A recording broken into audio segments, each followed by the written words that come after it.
Welcome to episode 194 of the Left Behind Game Club. This week, we play Citizen Sleeper 2.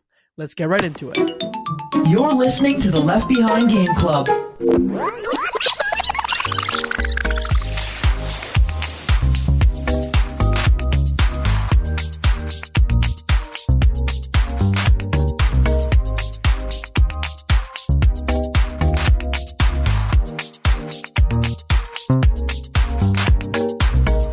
Welcome to the Left Behind Game Club, our never-ending attempt to make sure that no game is left behind. I'm your host, Jacob McCourt, and today I have one friend with me.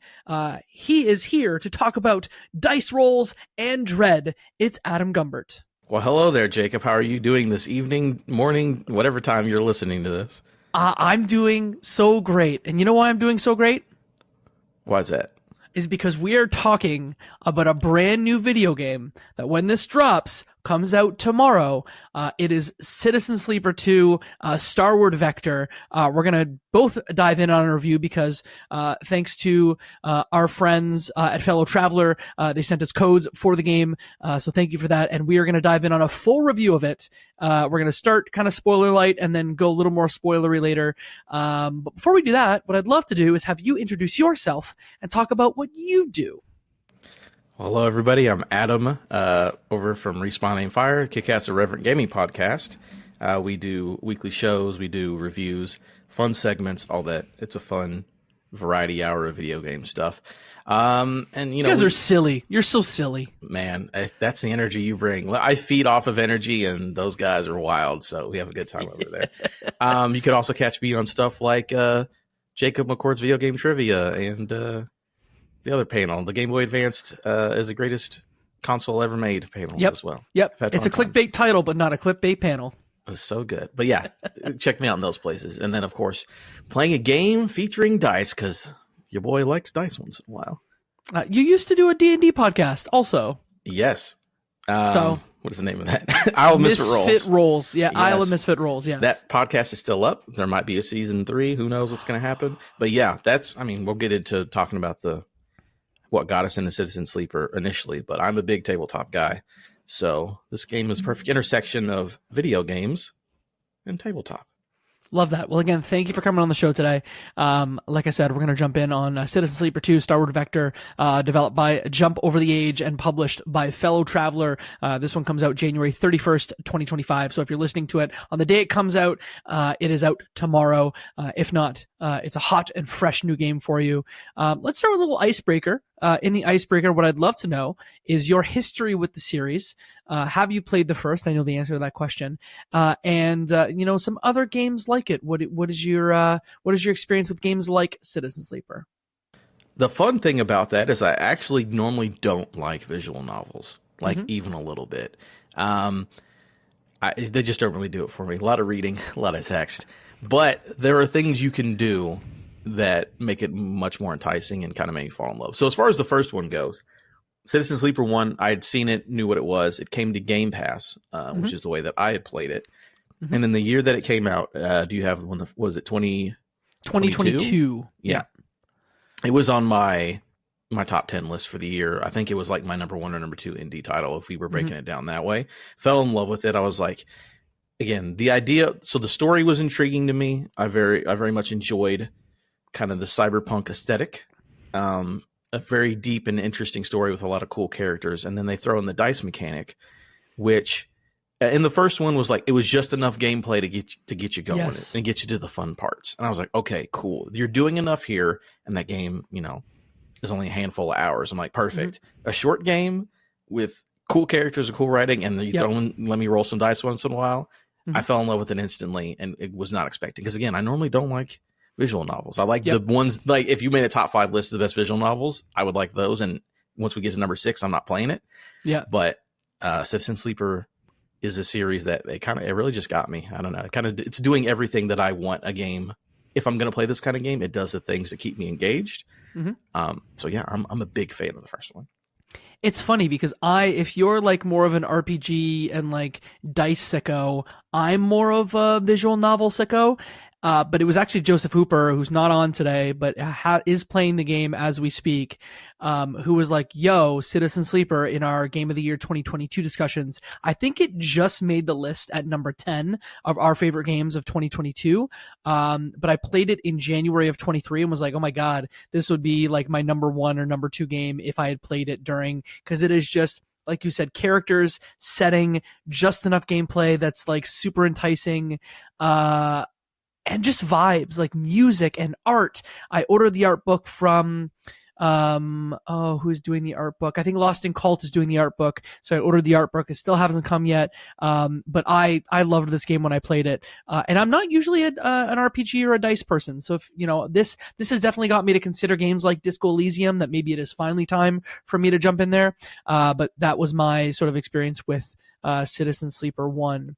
The second game builds on the foundation of the first in many, many different ways. What I'd love to know from you is if you had to give like a one sentence pitch on this game, how would you pitch it to someone who is maybe curious about it? Oh, I would say Citizen Sleeper 2 is a narrative-driven visual novel. Yep.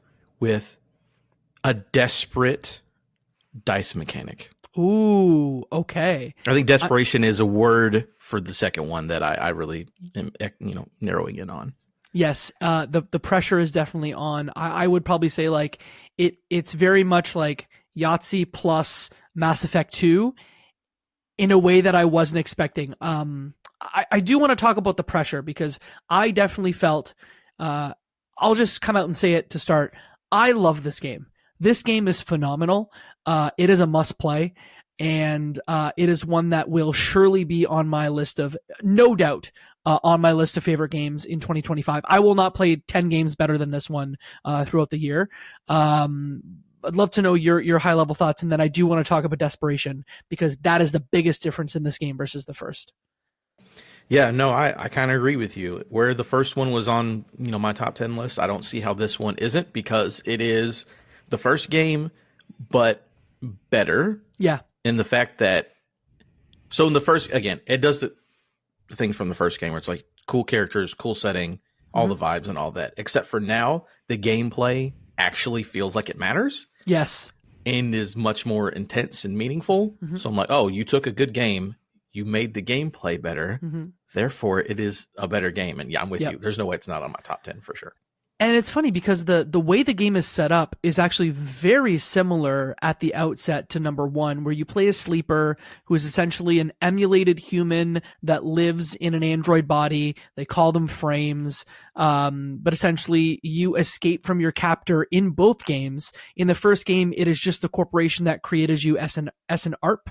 I've never said that out loud, as an ARP. And then in the second game, there's actually a gang leader that controls you, that you escape from at the start of the game on a really decrepit ship. But at the start, it is very much Desperation, name of the game. You are escaping your captor lane. You are in a terrible, crappy ship, and you need money to keep going. And that usually means like, hey, you need to take on jobs. But not only that, but your frame is also failing you. So I don't know. I've not played a game that gave me the same feeling as doing loyalty missions in Mass Effect 2. That like, this is the first time I've experienced it since I played that game like 15 years ago. Yeah. And then the whole thing about the stress mechanic. So again, in the first game, yes, you had the whole dice rolling mechanic, and yes, the dice would get lower if you had more. Every cycle you roll five dice if all goes well, and those dice dictate the actions that you can take during your cycle, aka your turn. Yeah, except for in this one, again, like you're more desperate. You need. So in the first one, there's a mechanic where it's like, okay, I need to constantly take medicine because my body falls apart. In this one, they get away from that. You're like, you don't need the medicine, but now you're basically replacing the need for medicine with the need to, either escape someone that's coming after you or to keep your ship going. Because cool thing in this game as well, you have a ship and you can build up a crew. You collect all the strays and you're all buddies. So you're taking jobs where you're like, okay, me and my 3 strays I just picked up, we're going to go out here and like do a salvage job. But then, something goes wrong, and then you start building stress, and then things become harder. And then you're like, oh, my dice rolls are all worse now, but we've got to do this job because I got to get enough money to get to the next place. And it's, again, in the first game, there was a dice roll mechanic, but it never felt like if I don't do this job, everything is going to go bad, or like I'm not going to make it out. Like it got so bad. I talked about this to Jacob earlier. Is like at the very beginning of this game, I feel like I screwed myself so bad that I restarted the first 30 minutes of the game so I could have a better outcome, because I literally ran out of time to do something. Again, the game might have adjusted and everything might have been okay, but to me it was like, no, I got to do that better. I didn't restart after that point. I let the dice lie, and whatever happened. But it was like, you feel like, man, this is tough. I'm not just trying to buy medicine. I'm trying to get fuel for my ship. I'm trying to do these things by these certain deadlines. I'm trying to help this person out. Am I worried this person is going to double cross me? And again, all that story and those characters are there from the first one, except for now, my dice rolls matter because things can go bad and they feel bad when they go bad. But then it's even better when they go right. Yep. There were multiple occasions. So, like you said, there's sort of the main mission where you're going around to different planets, in the belt that you're on, to essentially take on jobs and meet characters, have conversations, collect items, blah, blah, blah. But then you go on these like contract missions, which take you out into the weird corners of space where you usually have to accomplish a specific goal in either like a specific number of turns, or you have to do it before like stress builds up for your character, for your sleeper, or like macro level stress on the mission happens. So you can essentially be on a run where you have to go to a space station or a ship that has been marooned, and you have to search through it. But actually there's other ships that are coming soon, and there's the space is being monitored. And as you do dice rolls that don't work out, you end up making too much noise that signal these drones. And if you have too much stress at a macro level in the mission, you just fail. So there were multiple occasions where I was one dice roll away from losing, and I was on the edge of my seat. And more than one occasion, my partner Jess can attest to this, I would audibly throw like a "come on" or like a "yes" when a dice roll would just go my way, especially later in the game when I got glitched.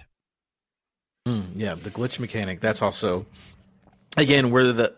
Do we want to explain stress and glitches? Yeah. So stress is basically, you have your dice. Again, you have a 1 to 6, and then you'll either have a plus or a minus, like kind of like in a lot of tabletop role-playing games. Like if I'm good at this, like engage is one of the roles you can make. If I'm good at engage, you can be an engineer, you can have Intuit, and each one like specific tasks fit within that bucket. Yeah, and you can add a +1, +2, or just like a straight roll. But also, if like you're not good at it, you'll get like -2.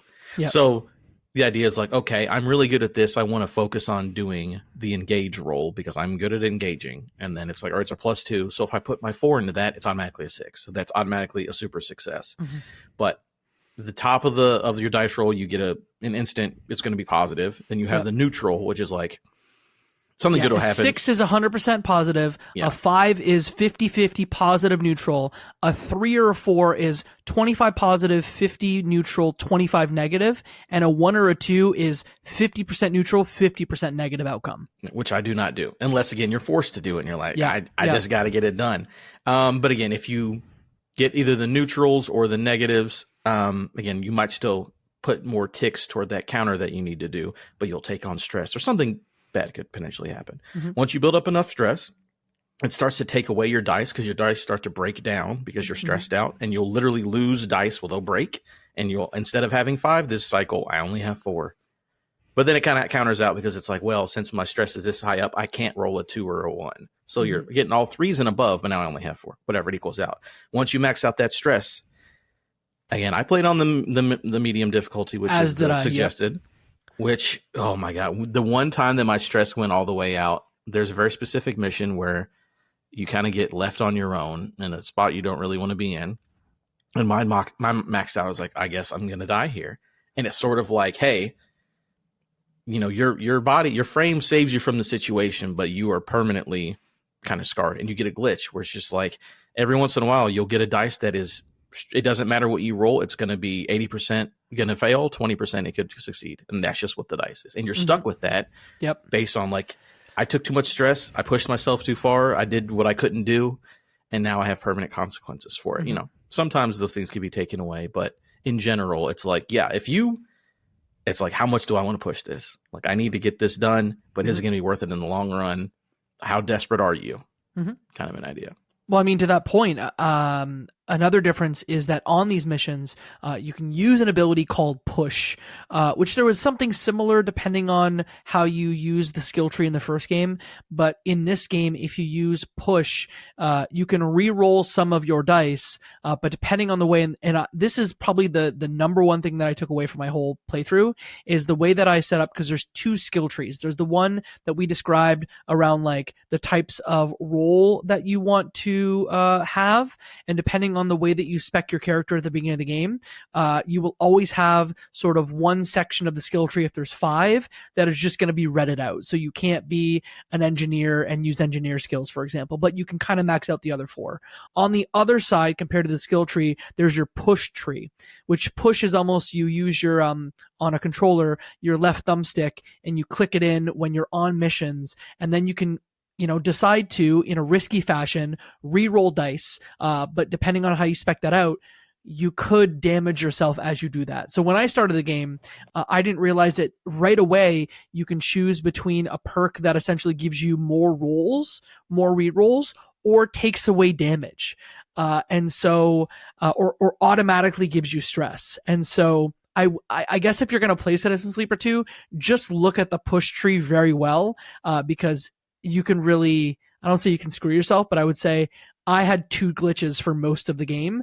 And it was mostly because of how I used push, which was I used it a lot, and usually got stress that ended with me having glitches on my dice. Fun thing about this, that you're talking about this, we didn't talk at the beginning. There are 3 character classes, which kind of determine what skills you're good at the beginning.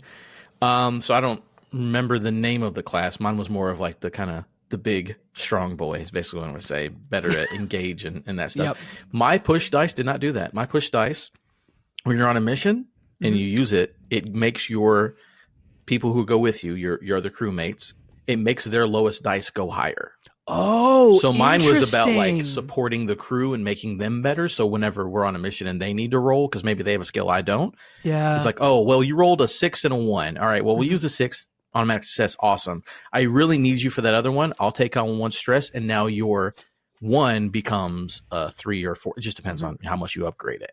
So mine was about like supporting my crew and making them better. My push had nothing to do with my personal character at all. Interesting. Okay, that's good to know. And again, that in my mind, that almost encourages me, like not right away, but it almost encourages me down the road that like maybe I should replay it with a different skill set, because that would change the gameplay quite a lot.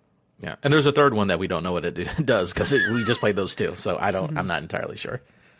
I do wish, and I will say this, like, this game's phenomenal. It is a must play. My nitpicks are the tiniest ones. I do wish when we went out on missions, so as you gather your crew, you might have half a dozen like crewmates by the end of the game, depending on how you play. Obviously, if you get missions that bring them on, you can bring them onto your crew and you can use them in those like contract missions. I do wish I knew a little bit more about the missions I was going on and what skills would be most needed out there. But from the other side, from the sort of game design perspective, I sort of get we're not going to tell you what you're going to need on this mission, because like if you were out there doing those missions, you wouldn't know what you need until you get out there.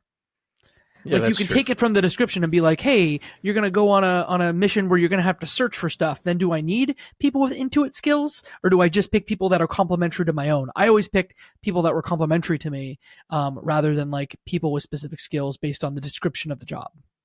Yeah, I would always take one person who like had one overlap with me, and then another person who didn't have either one of ours. I'm like, because I don't know.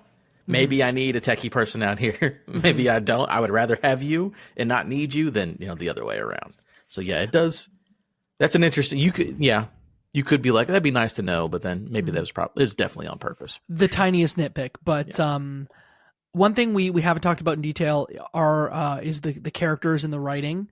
I just played Citizen Sleeper 1 like after 2. So I played 2 all the way through. Then I decided, I'm going to dip my toe into 1 and see how different it is.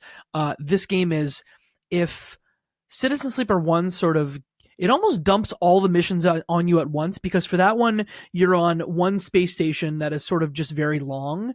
And a lot of your missions open up at the same time. This is a longer game. And I found that there was just, it didn't overwhelm you with stuff. Cause you might have 12 drives going at once in Citizen Sleeper 1, but you'll have way less in this one. But it almost felt like there was like this beautiful, like well-directed way through it. Like the story just, whenever there was a drive, it called for it, it fit. You didn't feel exceedingly overwhelmed, even though you may feel overwhelmed in the story itself. Yeah, it's very much like, okay, here is the next major thing that's going to push you again. Like, at one point, you're getting chased. Maybe you don't get chased for the entire game. Maybe at some points it stops. But in the meantime, you're like, how do I deal with this situation? Also, same thing with the characters that it introduces. Like, you might see one earlier in the game, but they're not in your crew until later. So it introduces your crewmates at a regular clip, but not like, it's not like I have 5 people living on my ship all of a sudden. It's like, I've got 1. Well, now we've got 2 and 3 back to back. There's a little bit of a wait. Now here's number 4. It's a little more spread out, which also makes introducing and meeting the characters easier, because you don't just have 5 people yelling in your ear about, hey, pay attention to me, I'm on the ship now. Yeah, they were all like incredibly well written, and everyone had their own distinct personalities, which I loved. Seraphin is someone that essentially got you away from Lane is the big bad. So Seraphin was the one who partially rebooted you, so you don't need the stabilizer like the first game. And so he's they're your companion. A lot of them have like, gender non-binary pronouns. Even I believe one of the characters, Bliss, who was in the first game, used a different pronoun in the first game than this game, which I thought was like kind of rad. But did you have any favorites or any standouts that you wanted to call out? Or someone that you always took on your missions with you? I mean, I always took Bliss. Same. So I played the first one. It's been a while, but I was just like, I like the cut of your jib. you're pretty cool. Bliss was probably my favorite for sure. There's also, we don't go to full spoilers. You eventually meet another sleeper. You can kind of get on your crew. Yeah, that was Flint. Interesting to have 2 of you hanging out. But no, I really like Seraphin and Bliss, even though, well, I'm not going to Seraphin too much. Seraphin's got a pretty cool arc, and maybe gets a cool lady friend at the end. Ooh. I'm a sucker for that. I'm like, yeah, y'all be happy, y'all live your happy life forever. I'm here for it. Yeah, I think for me, like, Bliss was probably my favorite, and Bliss was in the first game. There is some overlap actually from, characters that leave, where you were in the first game and then make their way to the belt that you're in. I think at least 3 or 4 characters are kind of in both. Some either join your crew, or some are just non-playable characters in both that kind of fill the same role. But besides being a big Bliss fan, I also was a fan of Yu-Jin, who was almost like like if you were doing a crew. Like Ocean's 11 type movie, he'd be the person that you're always like, are you gonna steal this whole take from me later? Are you gonna do that? Kind of brash and untrustworthy in that way. And then Junie also is. Junie was my second favorite. Yeah, those are my 3 faves with Junie, who's almost like a computer person, like Bliss, where Bliss is more of a mechanic type, where Junie is more about computers, but they sort of have some overlap between them. But those were the 3 that I would typically almost always take with me. Yeah, that, and then I didn't hang out with her too much, but the brother and sister that you meet early on in the game, and then you can pick which one. I was like, we're hanging out with the sister. The sister is much cooler than the brother. Fema and Naya? Yeah, sure. It sounds close. Very close. Yeah. And then there's also others. There's Cadet. Again, I've not said these names out loud. I know, Cadet, you just read them, right? Yeah, who's like who's almost like a motorbike messenger. There is another sleeper that you'll end up finding later in the game.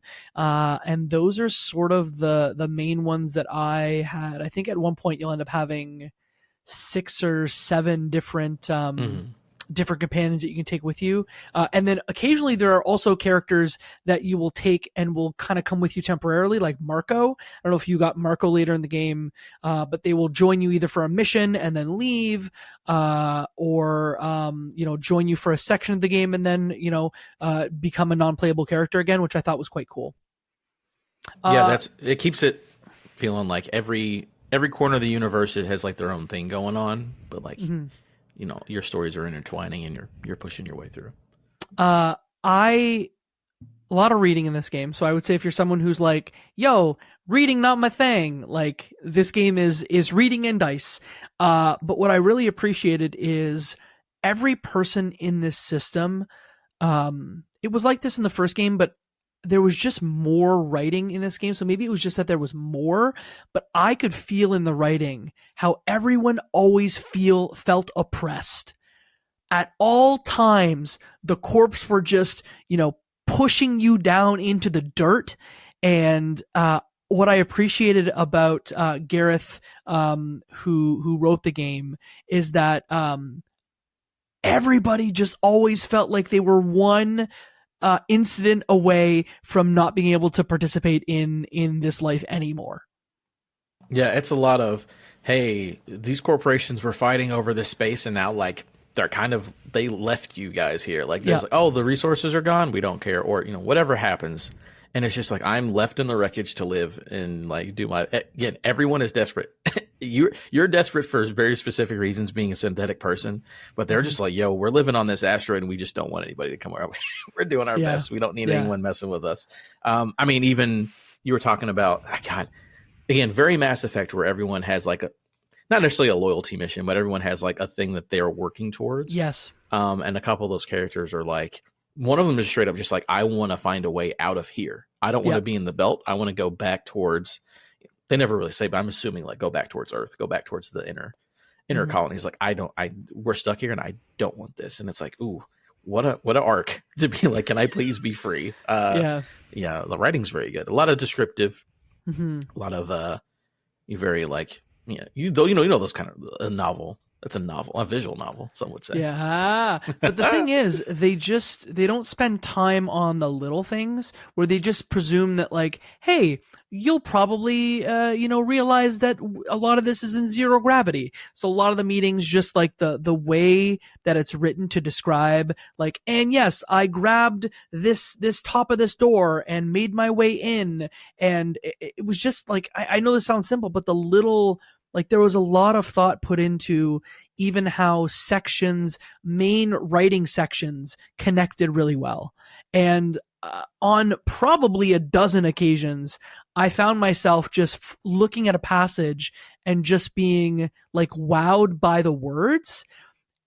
And it's not a thing I experience that often in media where you like, I don't know about you. For my job, I read a lot of words.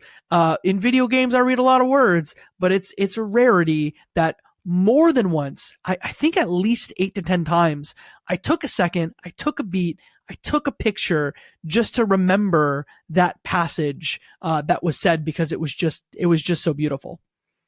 Yeah, a lot of that. I also I'm just thinking to a very specific moment. I made notes when I was doing this, when there is, I'm not going to go full spoilers, obviously. There is a bounty hunter coming for somebody, and you're basically the whole idea of setting up this trap, and like the intensity of like, oh, the bounty hunter's here. I hope what we did was good enough, and then like you following the bounty hunter to like make sure things go good, and it's like, oh yeah, I could feel the tension again. Like a lot of like we silently pushed past, and like the dust flew up behind us, and it's just like, oh man, yeah, I feel the tension here. It's very good.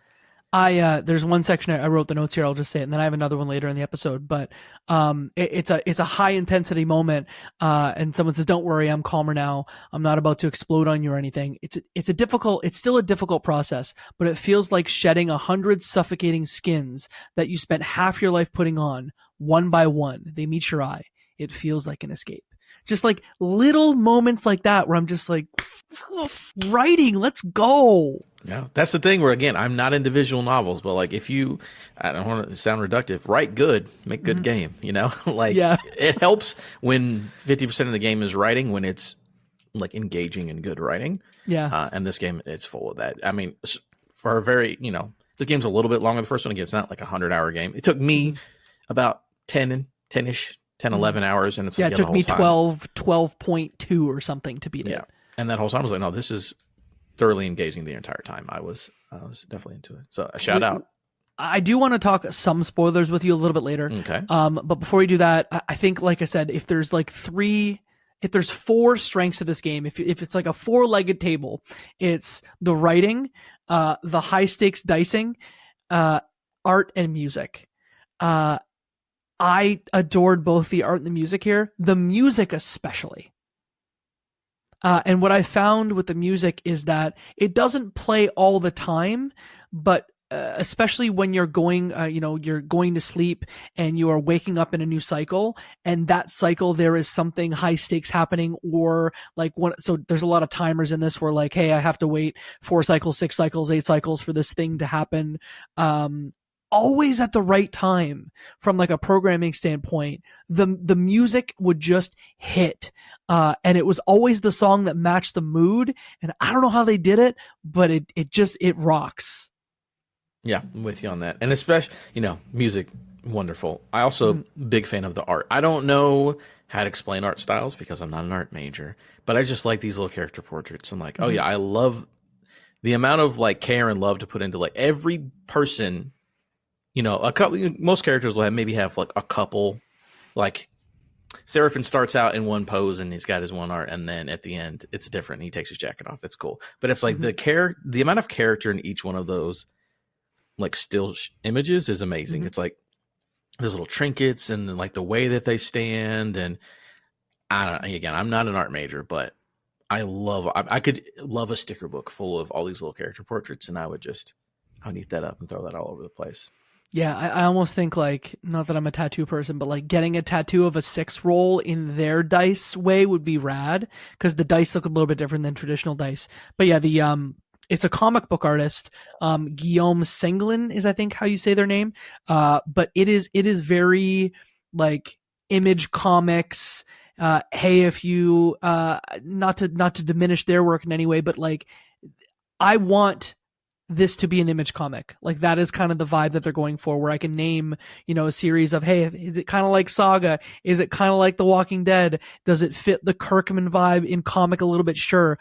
I'm dumb as hell when it comes to art as well, but it's something that I really appreciated. And Amos Roddy was the one who did the music and the sound, and they rocked it too. So it is just this, like, everyone's putting their best work into this from every dimension, which I loved. Yeah, and it's definitely one of those things where sometimes you'll get a game where it's like, oh, you had an artist was really in their bag, but then it's like, I don't know, do all those things come together to make the game actually enjoyable? And it's like everything you guys did is very enjoyable. Like, yeah, the art with the music, with the writing, with the gameplay, with the story, all of it goes well together. So like, again, I'm not shocked I'm liking one so well, but I'm like, y'all, they did it again.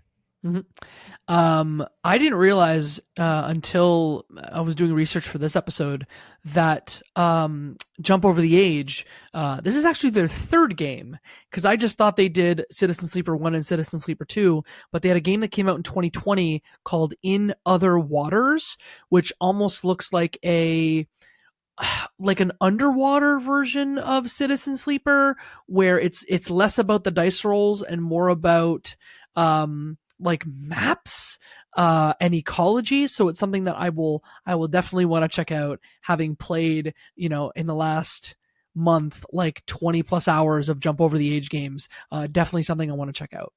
I've definitely seen this cover art for sure. I probably own it randomly in some bundle I bought, but like, yeah, now that I know this is that team, gonna have to go back and check that one out. It's already on my wish list. There you go. I think at this point, what I'd love to do is maybe put up a spoiler wall. So if you are interested in playing Citizen Sleeper 2, what I would recommend is do it. But go play it. Come find us later so you can hear our thoughts on the story. If you check the timestamps, there will be a stamp that kind of says, hey, when the spoiler wall is done. So you can just skip ahead to that. So Did you have any call outs or specific storylines that you loved? We both talked about Flint, the other sleeper, and I think that is definitely one of my highlights in the story as well. Yeah, because again, in the whole idea of a sleeper is a person sells a copy of their consciousness to a corporation for basically just like hard labor, right? So if like, hey, I need $20,000, Omega Corp, make a copy of my conscious, use it as hard labor, and I get the money. But then you have to think about like, what does that mean for when that person wakes up in the artificial body? It's like, is this a person? Is it an exact copy of a person? Does it become its own thing because it's not connected to the original host? And you get all of those questions. And again, in this game, you're so busy like running your crew and doing missions and like trying to solve your own problem as your sleeper. And then you meet another sleeper who is like not. So again, they're synthetic. They have like vinyl. They're basically explained as having like vinyl like skin and all that. And this one is just like half apart. Like it is completely broken down. Flint is worse for wear. And it's like, oh, and then they bring up a point. Flint like, oh, you don't remember, do you? Like we used to work together. So like after the reboot, the thing that stopped you from needing to constantly take the medicine, like your sleeper forgot everything that happened before that point. And Flint's like, yo, we worked together. We broke out of a prison camp together or whatever it was. It's like, I'm not going to keep bringing it up because it seems to be upsetting you, but like we have lived a life together, but you obviously don't remember it. And you just look at Flint and it's like, yeah, this is me. This could be me. This is what I'm escaping. It's really messed up that again, it's the idea. Is this a real person? And they don't have any free will to be born, but then you're just like living this weird life. And all the stuff with Flint is like, it's a lot of questions you got to ask and got to wonder what this means to be a synthetic person. And not to take it to the end, but just because I don't know if getting Flint is required. I have a lot of questions as, folks who have just played the game for the first time before it came out. I have a lot of questions about the different branching narratives and paths that you can take. But it seems like you can go through the game having failed certain drives, and therefore potentially some folks may not join your crew. But I do wonder what the ending of the game would be like if there was no Flint, because having Flint in the ending, I won't lie to you, I've cried once playing the Citizen Sleeper series, and it was the end of this one. Yeah, the stuff with Flint's very good. Yeah, I wonder if you fail the whole mission, basically Flint's loyalty mission, like does Flint just like different things happen and Flint's not with you perhaps because you failed that whole thing. Again, we've been talking a little bit of spoilers, but it's such a cool moment. Who the bounty hunter is wild. Yes. That was cool. Yes. Oh, man. Oh, I love it. I don't want to spoil it. I feel like even when we were talking spoiler, okay. When what is that movie I released? Got a Blade Runner. Yep. You show up, you're setting up the traps. You're like, okay, I'm going to take out this bounty hunter's coming for Flint. Someone wants to take Flint out or take him back to whatever. And then, take him back because he's company property to the company. Yeah. There are many, Space Corps, and I believe it was SNRP that wanted him back. But there's also, Senate Stat as one example of a corp. There's also Conrad is a corp too. There's multiple corps that are, anyway. Yeah. And then you're like, again, that's the whole mission where you're setting up a trap to like, okay, let's get rid of the bounty hunter and set Flint free. And then, the ship comes up, you guys are hidden, you're above. And then the bounty hunter you see like the spacesuit, and they go into your trap basically, and you go down there to take them out. And it's like, oh, it's another sleeper. They literally sent sleepers to go capture sleepers. Again, very Blade Runner. We're just going to send synthetics to capture synthetics. But it's like, oh man, this became a little bit more complicated. And like, again, here's a person who doesn't have any free will, or do they, or are they a real person, or are they not? And it's like, I have to kill one to save another. And this one is here to hunt down basically like, his brother. And it's a wild one. Flint's really good. Flint's stuff is awesome. Conway Extractions is one of the other corps. I loved the narrative around control and like entities that also are part of your body. So the thing that you end up finding out partway through the game is that Lane, who's chasing you, has changed your frame for reasons that you don't realize until very late in the game. Again, spoilers. He changes your frame so that he can essentially control you and control sleepers to do his bidding. And so there's a moment very late in the game where essentially because he is right next to you, because this mutation has started in your frame, he can control you, and he literally controls you right in front. Like, you are not able to control your own body. It is Lane controlling it, which is wild. But part of the way that you get out of that, at least in my playthrough, was that you have another entity, like another AI that is part of your frame that you have conversations with also, which, like, even that inner monologue where you're speaking to another, like, AI presence or another, like, machine, was kind of almost some of my favorite writing in that. Yeah, they do a lot of good work with. Actually, I love when you first explain that your body is changing. Basically, you find out for Lane to control you. It's like, oh, I feel like this thing under my skin that, like, is growing. That's gonna, like, yeah. You I'm like, is this alien? Is that what we're doing? But it seems creepy. But then, yeah, you have the whole. They do it. There's a couple characters that are. There are these AI. Mm-hmm. These other entities. One of them enters your body, which is when you have conversations with. Who's like, listen, I don't necessarily like you, but I also, if you get taken over, and I'm stuck in here, so that's not optimal for me for my survival. So I'm gonna try to help you out any way I can. But then the thing, did you have Warden? Did you have the whole thing with Warden? Yes, I did. Another one where an AI was left in a abandoned bunker by a corporation hundreds of years ago and just been sitting there just for in like a broken down machine that could barely communicate with you. Yeah, and it's just like, oh, you're here, you're the one. Hey, what are we doing here? Like, I've been here by myself forever. It's like, oh man, we have synthetic people who are like, is consciousness, like, what is real consciousness? And if I remember correctly, the way in that mission is it sounded like a human, or there was a noise calling out, and the Warden could only, like, based on the machine that they had embodied, that's the only sound that they could make. So they were just making that desperately to have someone try and save them. I didn't go in that room. You did not. They were like, there's a scream from that room, and I'm like, I don't think I had someone who was equipped to unlock that room well. And I was like, I'm not going to lose dice doing this. It is what it is. Let's get we'll come in and we'll leave. So I didn't even go look in the screaming room. I was like, screaming room, and I don't have the dice. I'm not going to do it. I'm not taking the stress. But yeah, so you have all these things with these AI helping you, and again, all these these aren't real humans, quote unquote, but they're all in this struggle together, and it's really cool. It's really cool writing. Sci-fi is great at that kind of stuff. So. Yeah, I'm trying to think just off the hop if there are any other, like, I mean, even some of the stories with Yu-Jin and how they're chasing this, like, hyper speed drive, essentially. Again, I'm not using the nomenclature from the game, but for all intents and purposes, it is a light speed engine that was kind of lost to time, and people were always thinking was a myth, and he kept getting information from random dudes in bars when he was drinking to just be like, no man, this drive exists, you got to find it.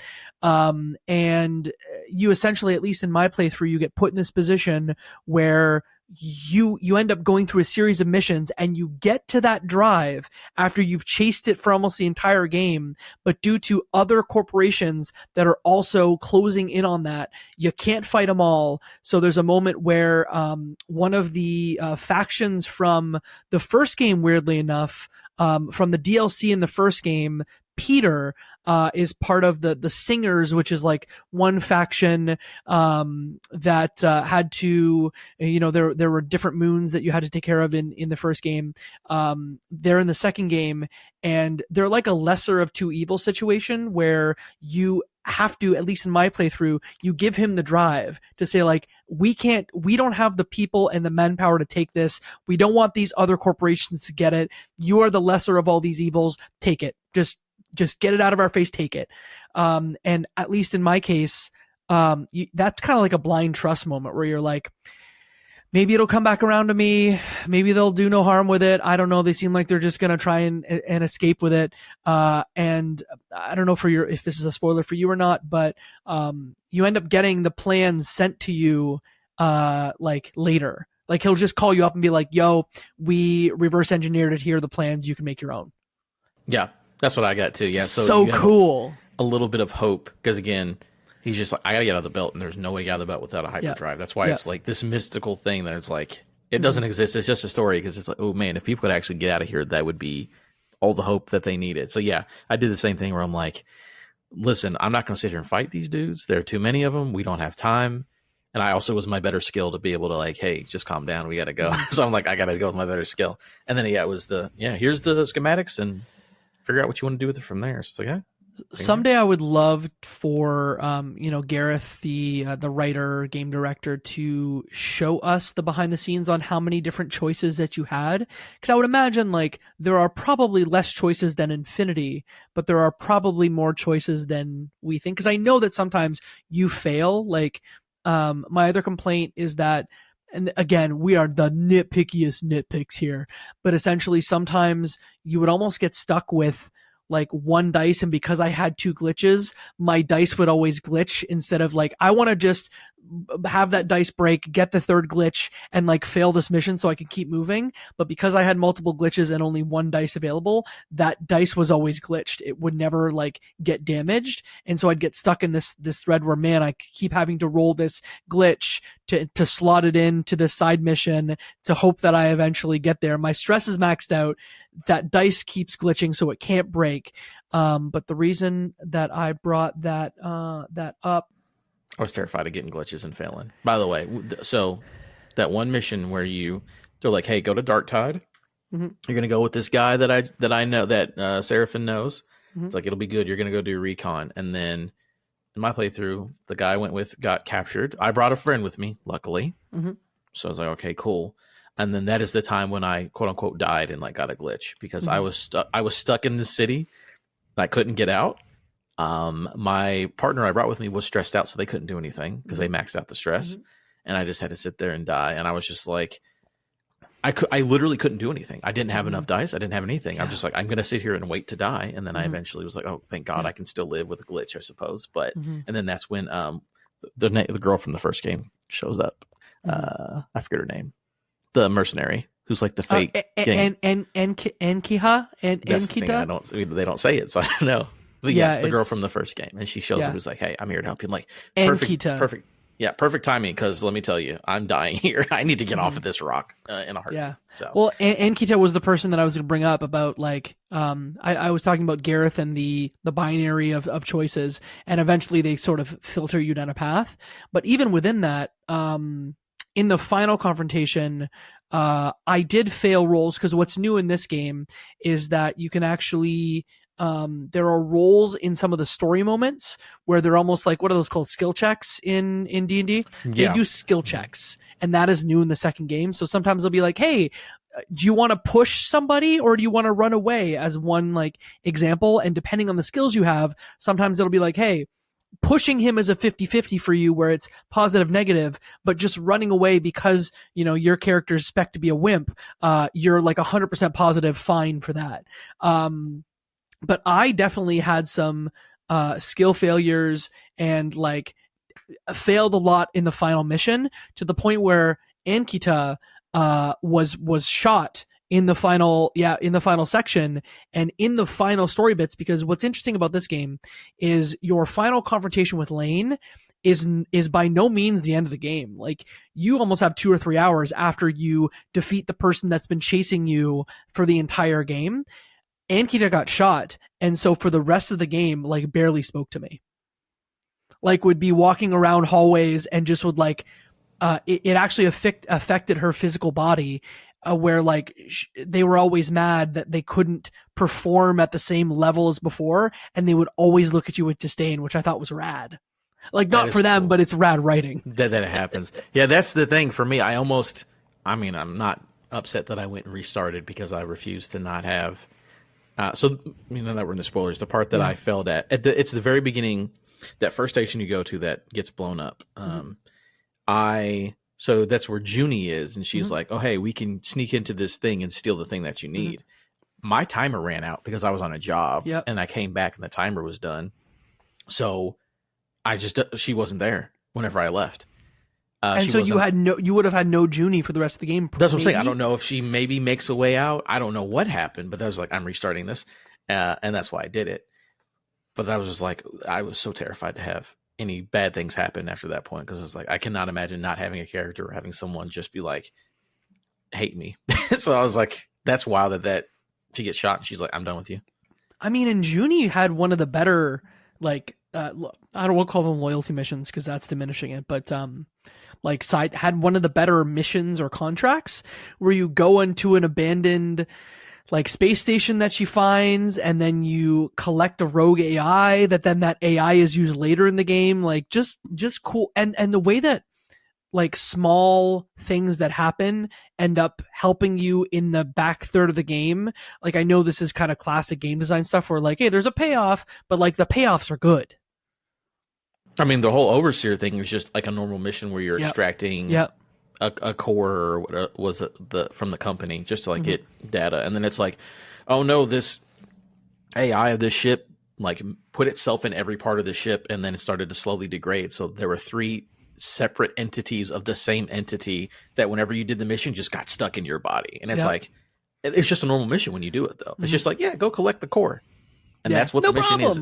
But it ends up being like, oh, there's this like Cerberus AI that's like in my body, like helping and maybe hindering me at the same time. And it's just like, it's just a normal mission. It starts out.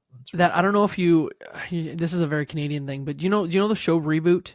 Is that a thing you're familiar with? Yeah, I'm aware of Reboot. I know what it is. They're Hexadecimal, who's like the female baddie in that show, has a face that rotates, that has different masks on, and that it reminded me so much of the Overseer, because the art on the Overseer is cool because it's like a degraded, like almost ghostly AI that is split into 3 parts, and the art is rad on that. But that's what that reminded me of.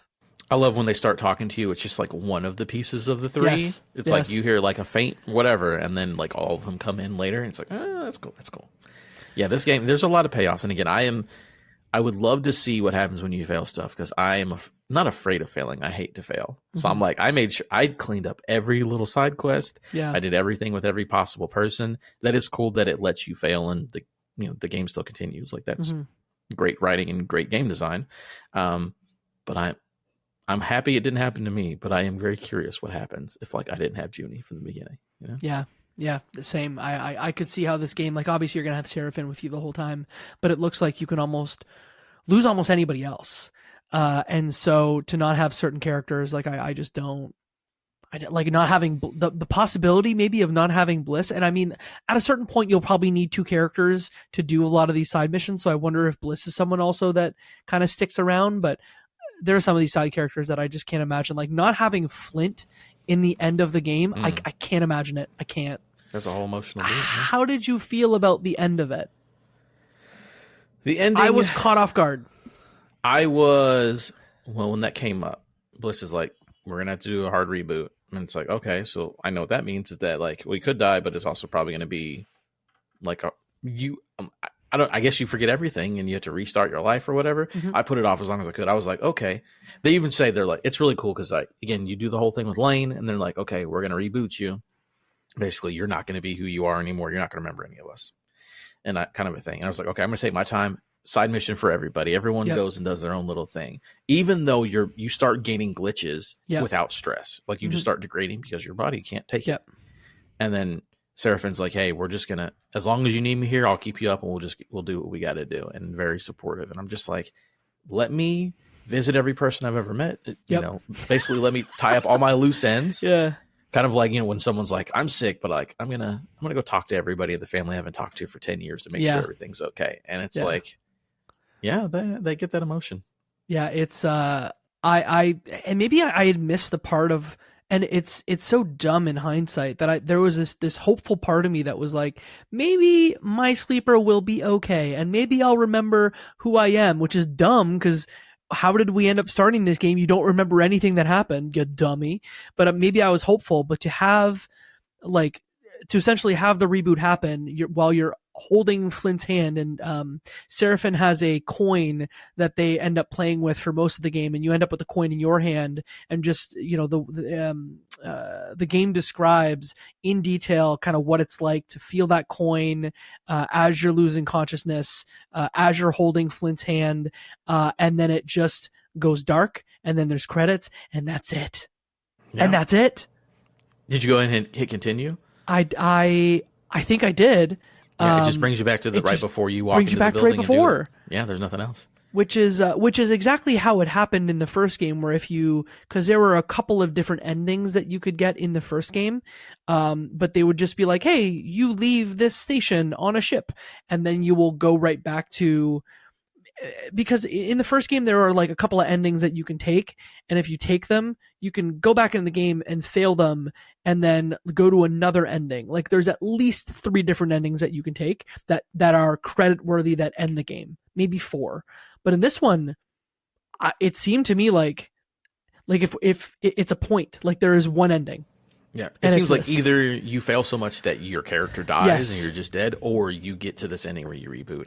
Again, we don't know. There could be crazy stuff, but from what we experienced, that seems what it points you towards, which is, and then I love how they do when you're getting ready to be rebooted. It's like, I don't know, if you could remember, what would you want to do? I'm like, oh, me and Seraph are going to be on the ship with a crew exploring. That's same. The thing that just doing this. Yeah, let's do this forever, but our home is wherever we are at the moment. And then also that last description right before credits of like explaining what it's like to start to get rebooted. It's like, oh, this is just like dying.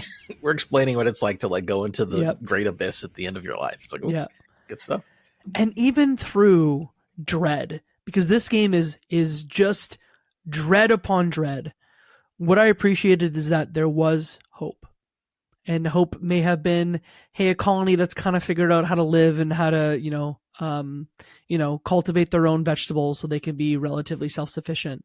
Maybe it's, hey, Bliss has kind of figured themselves out and figured out what they want. Or Seraphine has found someone that they really love, that they can kind of see themselves. Like, even in the shit, there's still hope.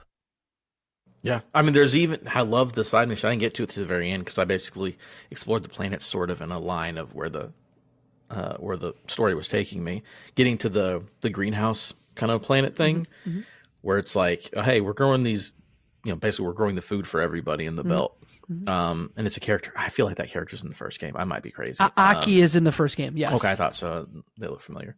But being like, hey, pull you aside, like, okay, yeah, we're making these plants in this greenery and this nursery, and it's great, but like, look at this other room, and it's just like completely full of dust, and it's like, we're not going to be able to do this forever. And then you go out on a mission and go find a decrepit ship where where their home used to be or whatever, and you find these seeds that can grow in dust, and it's like, everything I knew before was in that ship, and that ship is nothing now, and it's all gone. But at least I have this little bit of hope, which is these seeds that grow in dust. And it's like, just that little side mission again is like, it's all about hope. I think that's probably a really great place to end, and maybe just give our final thoughts on this one. I'm going to have a review on this on thegamingbrief.ca.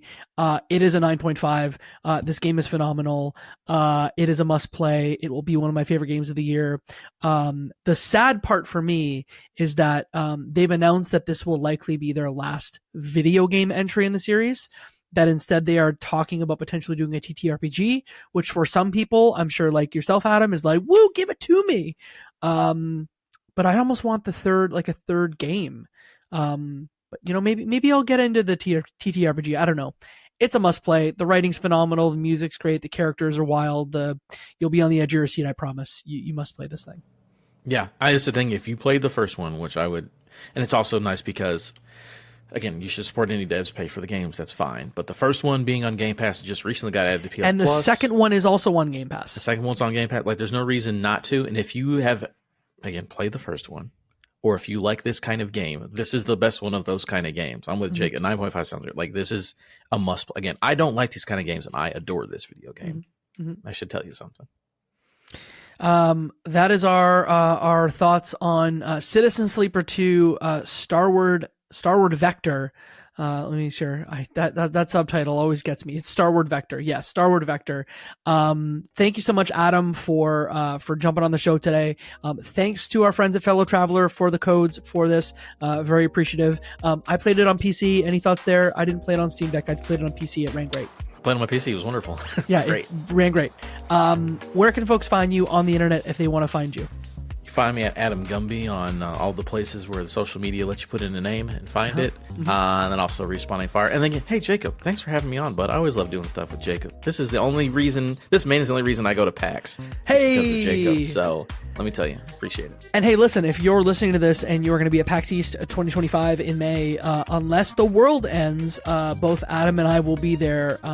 So you can come up to us in real life and give us a high five and say, yo, Citizen Sleeper 2, good video game. If you want to follow us on the social medias, you can do that. We are mostly on Blue Sky. Just search up Left Behind Game Club on that app, and you can find us and updates of the show there. We got lots of shows cooking, surprisingly, for 2025. You will have just seen a Citizen Sleeper 1 episode come out yesterday for this one. We've recorded 2 more episodes that are coming in the future, including one about Indica that is coming in the near future. So make sure to stay tuned for that. You can find me at Jacob McCord on all major social media platforms, including Blue Sky, where I'm at jacob.bsky.social because I was there real early. And you can always find us in our Discord. Adam's in that Discord, leftbehindgame.club/Discord. And with that, now, my friends, is one less game left behind.